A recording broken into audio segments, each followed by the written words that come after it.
Harvey Weinstein, Jeffrey Epstein, Robert Kelly, Sean Combs have one person in common, professionally and privately. Sean Carter. This has been a fist of tyranny that has been punching through our culture and our society for decades. It must stop until him and his cohorts are all held to account publicly and legally.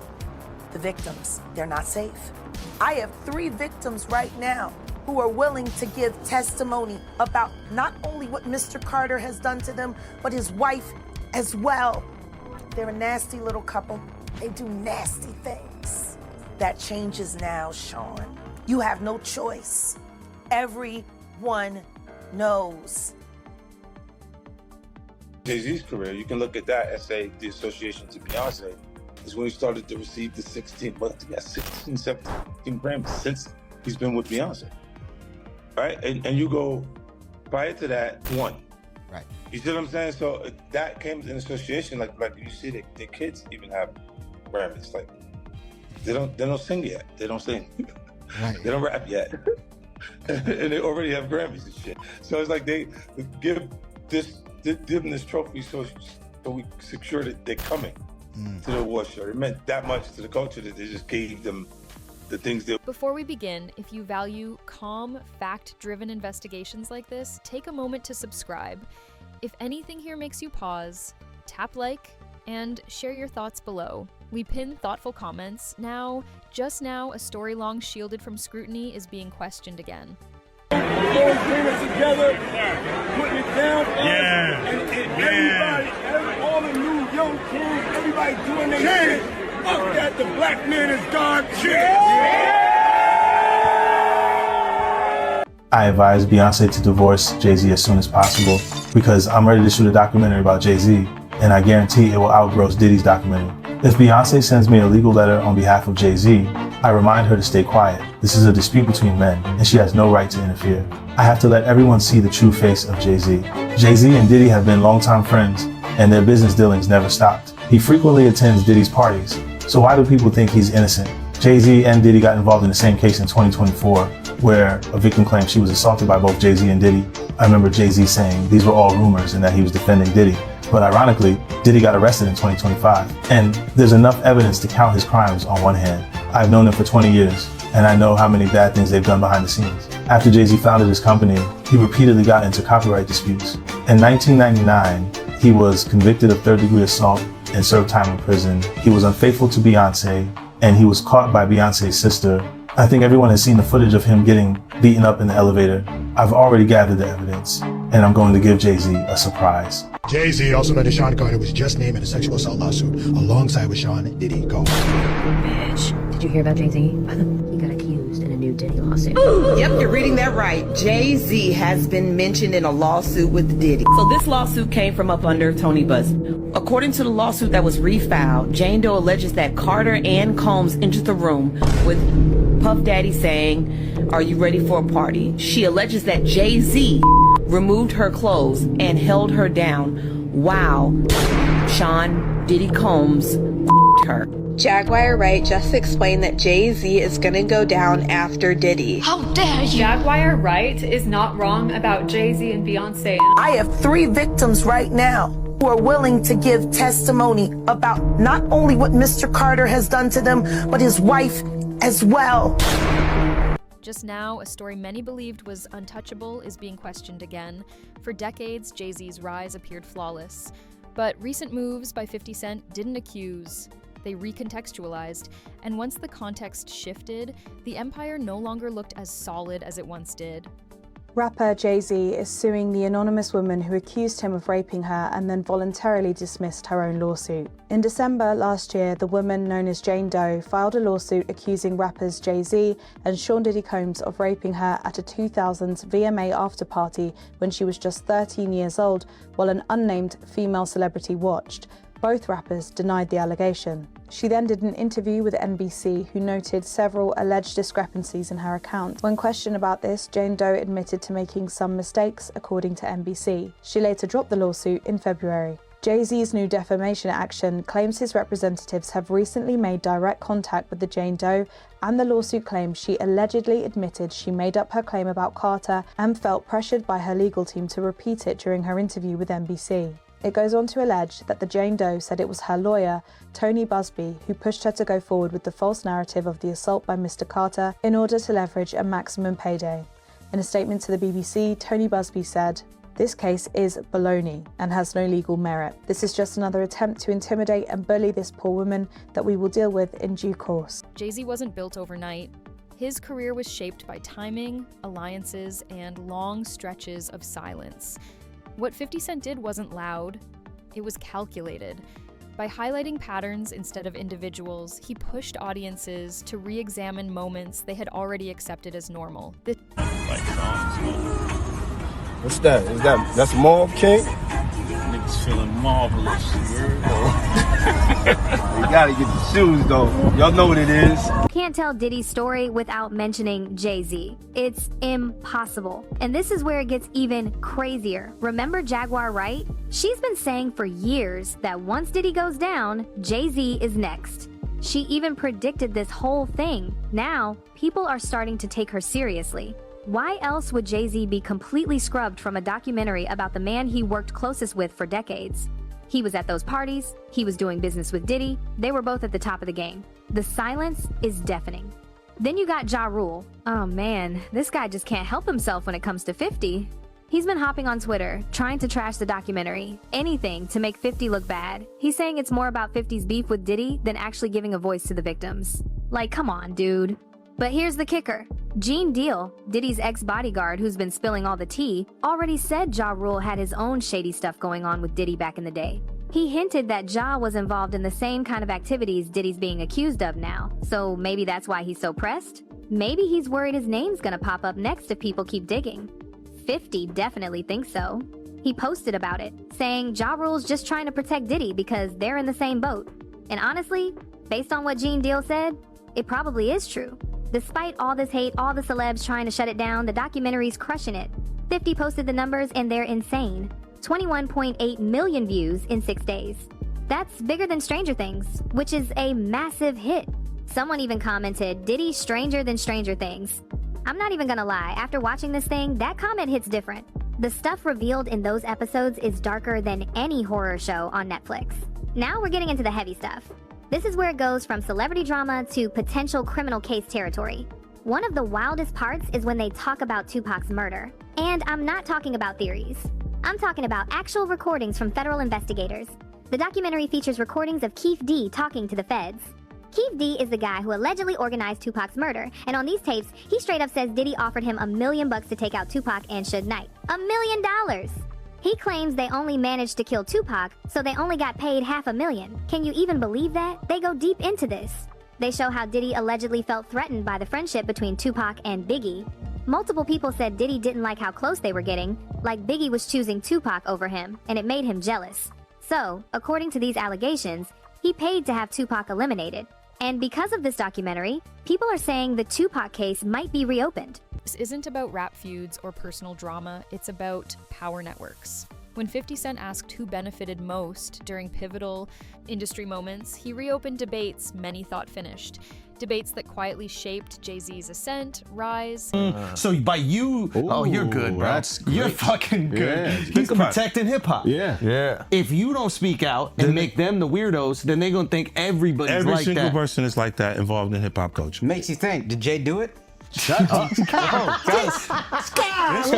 in trouble.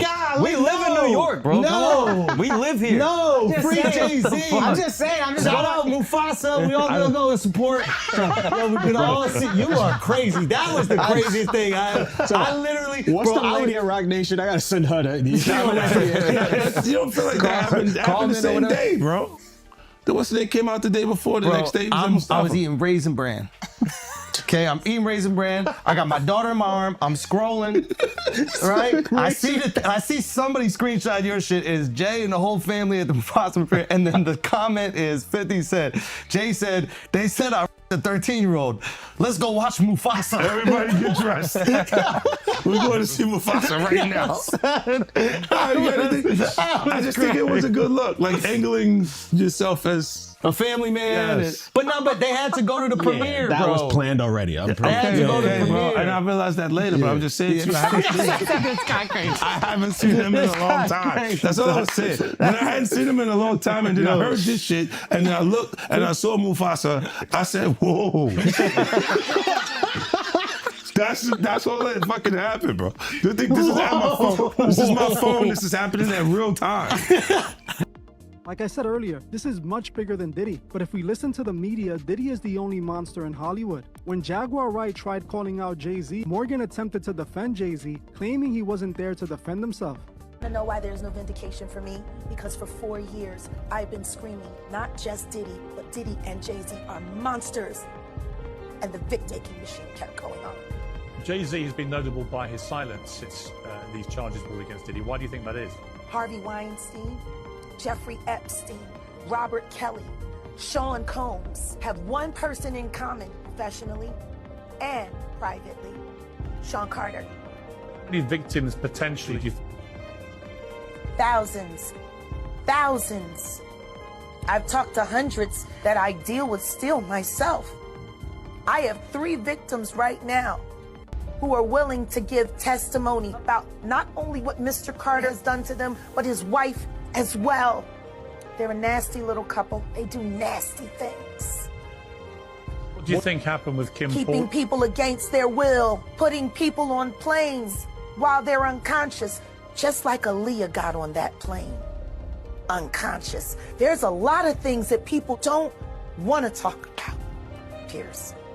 Like I said, Jay-Z and Beyoncé are not here, unfortunately, to respond to that. I know. As you heard for yourself, Morgan tried to shut Jaguar up about Jay-Z and Beyonce. For years, scrutiny around Jay-Z lived only at the edges. But when 50 Cent started linking dots publicly, those edges entered the mainstream. Suddenly, stories once brushed off as rumors began sounding like unresolved chapters. I'm saying, Sean Carter, you're a piece of shit. Taking Pimp C wasn't bad enough. So why does it all come to a head now? Why now? Why? Because he's the acceptable monster at this time, like R. Kelly was the last time I sat on this couch. So who's next? Y'all don't see the lineup? Yeah, we see the lineup. I'm just waiting to see who's next. Who's next? Jay-Z is setting Diddy up. Why is everyone having such a hard time? He ain't doing shit different. He lined up D. Haven, stole his life and identity. He lined up Big L, stole his life and identity.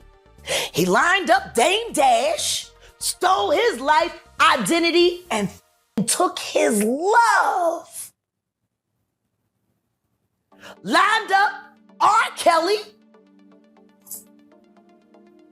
He wants to be the one.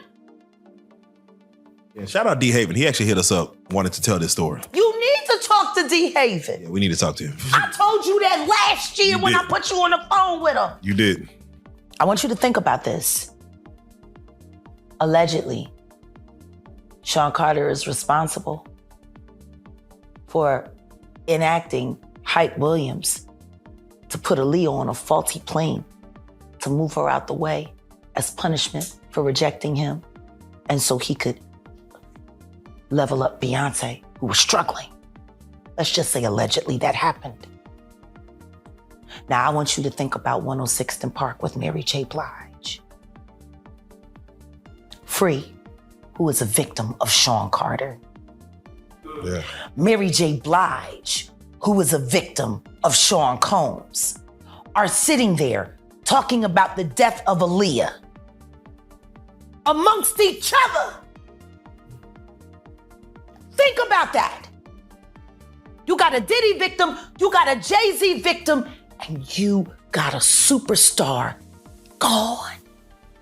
Oh, the tangle web we weave. So, Jay-Z has been accused in a civil lawsuit of SAing a 13-year-old girl in 2000 with Diddy. Now, this was a lawsuit filed back in October, but was refiled now including Jay-Z's name, and the accuser is anonymous. There is a lot to unpack with this one, so sit back, get your snacks.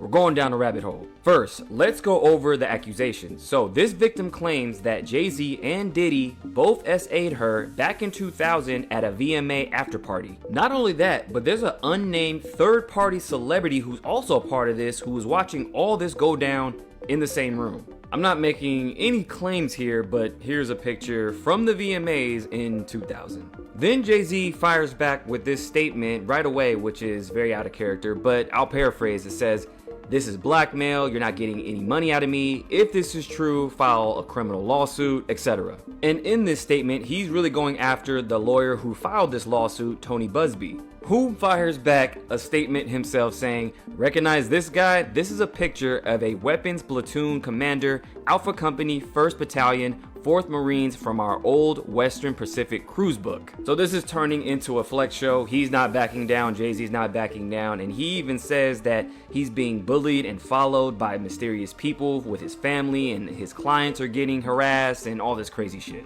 And Jay-Z is referring to his track record saying, hey, you just sue a bunch of high profile people hoping it goes away, and you just settle out of court, which Jay-Z said he's not doing. And mind you, his law firm has a Diddy hotline, and he's currently representing 150 victims. Next, Jay-Z's lawyers file a motion saying that this accuser should be required to reveal her name rather than hide behind a pseudonym while smearing his name. Now, with all that being said, do you want to know what I think? Here we go. First of all, everybody's saying, oh, they're coming after all the black billionaires. No, they're coming after the entertainment industry, which has been tainted for a very long time. Here's a list of all the black billionaires who kept their nose clean while making their billions. This guy is in concrete, he's in a VC, this guy does technology, so what about them? Let's not forget, after Diddy went to jail, all of a sudden all these rich and powerful people are starting to either A, leave the country or get indicted themselves. I.e. Abercrombie & Fitch former CEO, Mike Jeffries, Ellen, the New York. An empire rarely collapses from one claim. It erodes when its foundation gets questioned. 50 Cent didn't attack success. He examined the systems that shielded it. And once shielding is questioned, credibility begins to fracture. Mayor, now Jay-Z. Let's go down the trail of people who had their run-ins with Diddy or Jay-Z, starting with Wendy Williams. Now, she's known for prying around celebrities' lives, including Jay-Z, and she is now permanently incapacitated. Jay-Z? Oh my God! I heard that was almost. Now, in that old clip, Wendy was interviewing artist Blue Cantrell, which in 2014, she was ranting and raving in Santa Monica saying somebody was trying to kill her because she was poisoned, which I thought was very interesting because that artist has the same name as his daughter, Blue. Then we have Tory Lanez, who got convicted and sentenced to a 10-year bid with inconclusive evidence, and he had his run-in with Roc Nation via Meg Thee Stallion.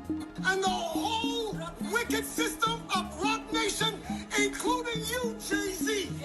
Now, that was Tory's dad after the trial, and even Tory said in a video, he said that Roc Nation wanted to sign him, he says no, and then all this happens. Another artist linked to Jay-Z was former Roc Nation artist MIA, which she outed about a week and a half ago, so I think she knew this hammer was about to drop.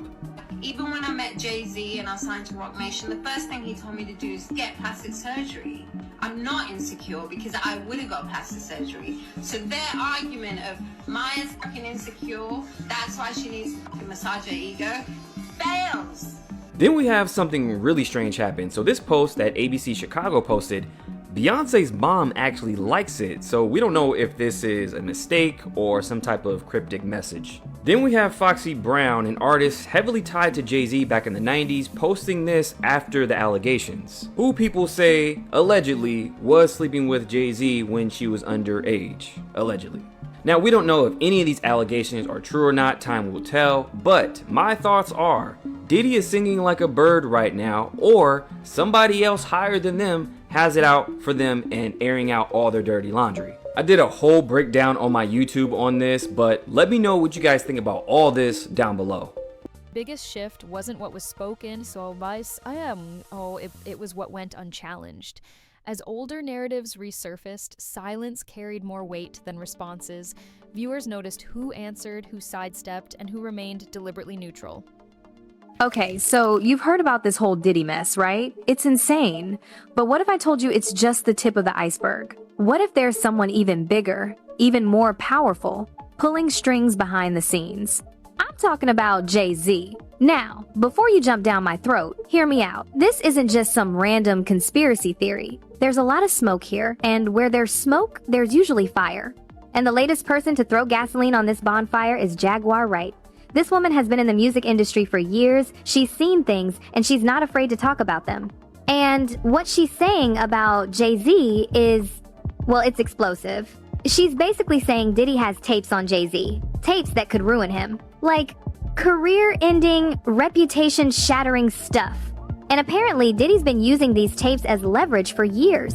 Think about that. Jay-Z, Mr. Billionaire, Mr. Power Broker, being blackmailed by Diddy. What could possibly be on those tapes?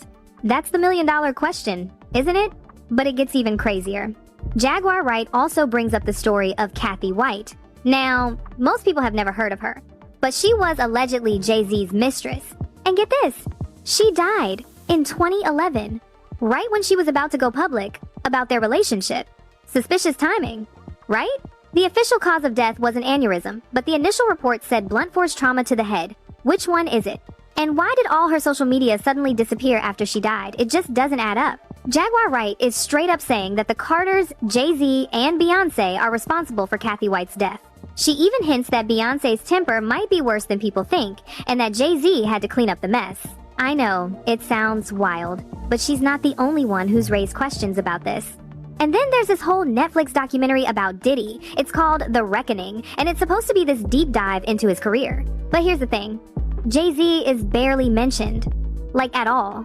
These two guys were running hip-hop together for decades. They were at all the same parties, the same business deals. So why is Jay-Z completely absent from the narrative? Jaguar Wright says it's because they're trying to keep him clean. They're making it look like Diddy was the only bad guy in hip-hop, but she says that's BS. She says there were a lot of other people involved, people like Stevie J and Clive Davis, who are also conveniently missing from the documentary. It's like they're trying to erase Jay-Z's involvement in all of this. But why? Well, maybe it's because of those tapes. Maybe it's because of Kathy White. Or maybe it's because Jay-Z is playing a much bigger... Jay-Z spent decades building an untouchable image, but recent allegations have put that reputation under pressure. After 50 Cent claimed to expose private chats and behind-the-scenes connections involving Diddy, attention quickly shifted toward Jay-Z's silence. Instead of addressing the controversy directly, he has stayed quiet while lawyers speak for him, which has only fueled speculation online. Industry insiders and public figures have added more claims, making the situation even louder. While nothing has been proven, the damage to perception is real. When powerful figures avoid the spotlight during controversy, the silence itself often becomes the biggest story. Jay-Z's legacy has long been linked to control of image, access, and timing. 50 Cent disrupted that control indirectly by allowing the audience to form its own questions. And once the audience starts questioning, control becomes increasingly difficult to sustain. Jay-Z is setting Diddy up.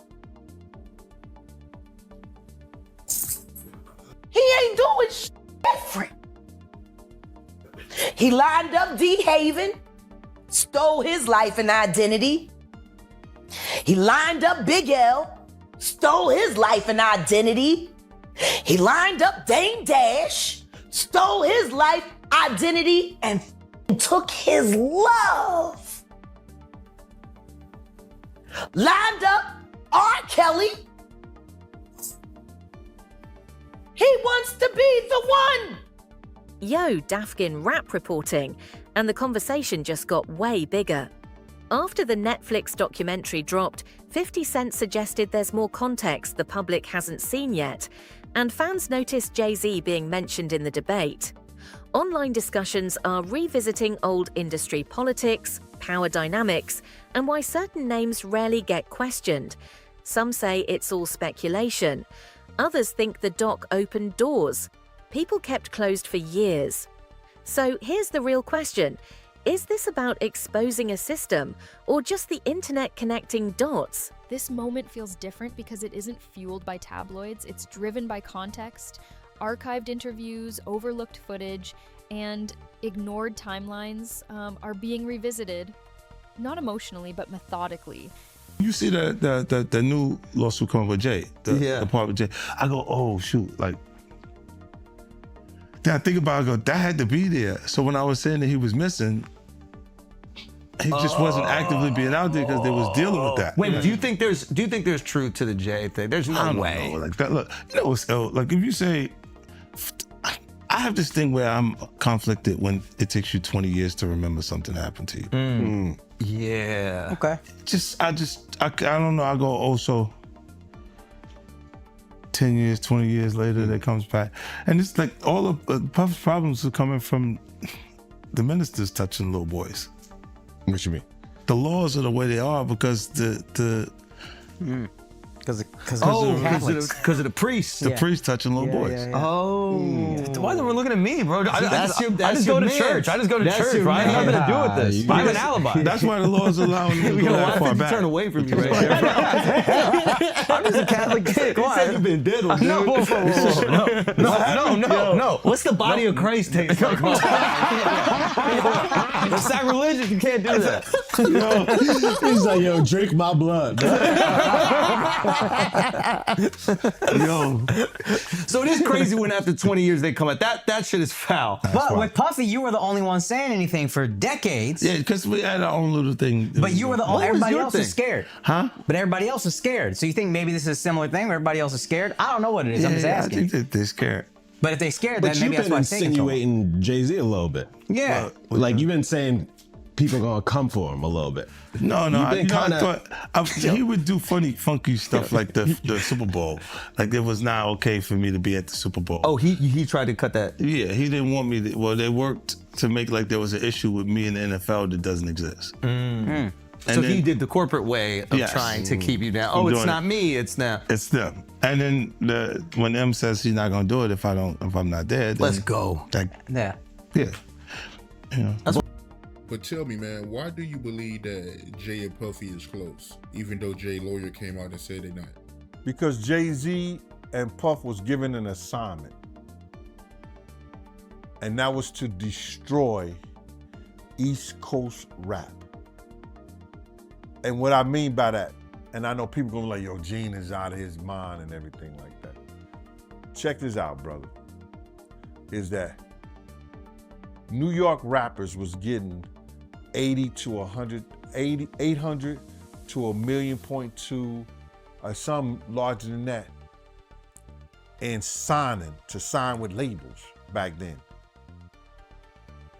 And they was getting a lot of money to make albums and records. When they had guys down south that these labels was paying $250,000, $300,000 on record deals, and these guys was bringing back platinum albums and everything like that.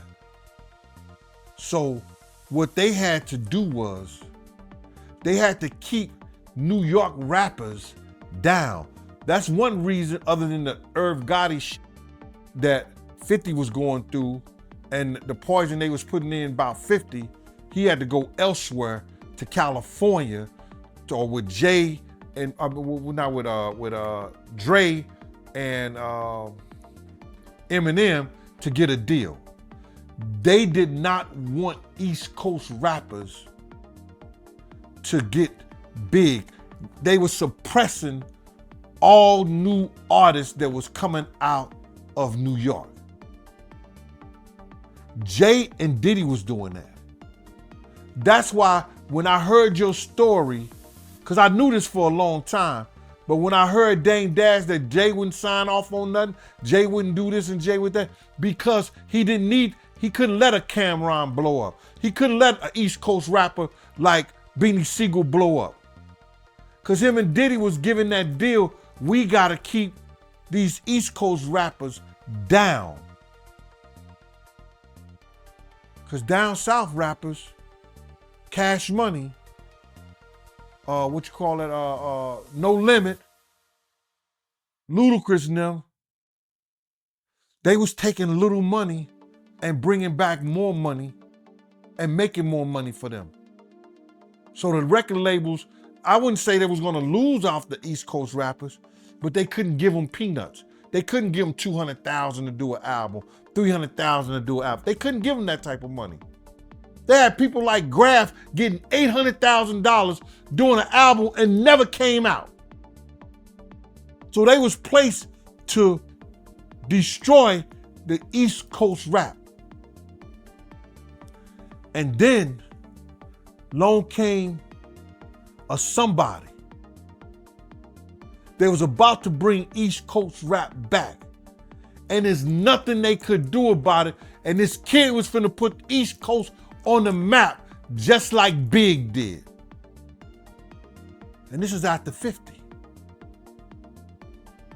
And that was Papa Smoke. Pop Smoke. That was Pop Smoke. Let me just tell you something, man. 2 weeks before Pop Smoke died, K Slay, who heard this shit from the industry, that know shit that happens in the industry, set Pop Smoke and his people down and gave them a jewel. He said, y'all gonna have to protect him with his life, with y'all life. Y'all gonna have to protect him with y'all life. Cause he know Pop Smoke was about to bring rap back to the East Coast. And what happened? Pop Smoke ended up dead. Now, I ain't trying to say that's some kind of conspiracy, and maybe some other shit was going on, or this, that, and the third. But brother, he had that conversation with K Slay 2 weeks before he was murdered. They didn't want rap to be back on the East Coast. What's unfolding now isn't a judgment, it's a reckoning with perception. Jay-Z may still stand at the top, but how people view that position has shifted, and perception is the currency that built the empire. Look, when Jay signed his contract, the big one was with Beyoncé. Mm-hmm. When he signed that contract, the marriage contract, he got trophies. Now those fucking trophies, those fucking trophies came rolling in, buddy. He started getting Grammys left and right, man. I mean, look, if you look at his career, This guy. Oh, wow. You're gonna let him say that? Jay was getting Grammys. He had one. Exactly. He had one. And he didn't show up. He had like 20 now. Oh, Lord. He had like 18 since he's been down. Look, he had one, bro. Hard Knock Life. You're not wrong. He was one. At the same time. He got them shits. He's like drinking. His pictures with him like fucking things to cup. Wait a minute. So you're saying the success is derived from the marriage? Absolutely, been treated differently. The accolades. Because he's no longer viewed as what, like a street or gangster rapper. Now he's viewed as a businessman, entrepreneur, family man. And the biggest ones because of the position Beyonce's. Oh, wow. Right? You were connected to the biggest. Jay got it for the music. Jay got it for the music. You didn't sing. He deserved those. I'm sitting there, it was like this, like Black excellence. They're sitting there like, yeah. It's the billionaire brunch. You're like, I hate you, man. Unaware of anything going on here. This is the one time I'm gonna be with you niggas this year. Yeah. Come on, bro. I mean, that's crazy. That's crazy. He just looking at his watch during the whole Rock Nation break. Like, is it 3:30? Yeah, it's almost time to get out. What the fuck is that? Yo, I feel like I'm normal again. Get me out of here.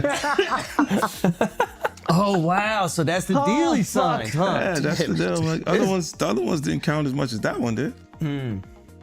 Oh, yeah, before I forget this, we talked about Jay. Proximity to Diddy. You don't think he knew anything? He's seemingly around Diddy. I don't know. That was a real suburb question. I know, right? Proximity. And the proximity. Proximity. That's the SAT hit parade word. I learned that. Do you think he fucking knew all of the shit? This is only part one. An empire's decline doesn't start with collapse. it begins with doubt. And just now, doubt has entered the discussion. What follows depends on how many questions remain unanswered.